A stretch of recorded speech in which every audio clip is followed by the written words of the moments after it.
Hi everyone. In this video, I would like to share one of the key features that we have in CapCut, which is transitions.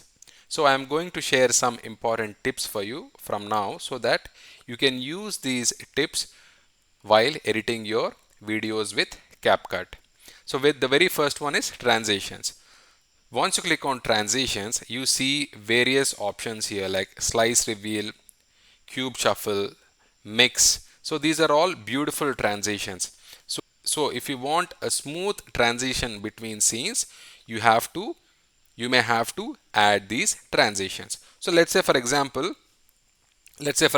I like this transition. Okay, I like this transition. I'm going to download it.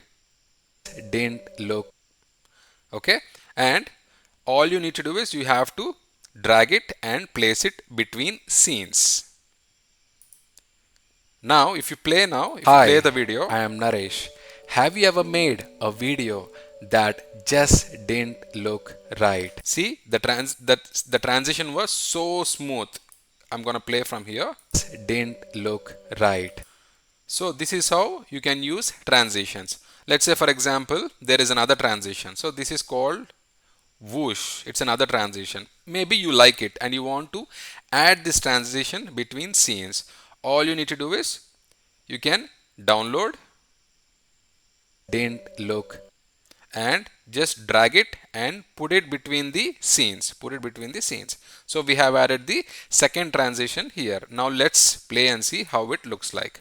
Random clips, no real story. So if you see now, there was a quick smooth transition between scene 2 and scene 3. So this way, if you want to have a smooth transition between scenes, you can use this option. So you have lot of options here, so you can choose one of them for transitioning between scenes. Alright, I really hope you find this information helpful. Thank you very much for watching. I'll catch you in the next video. Bye bye.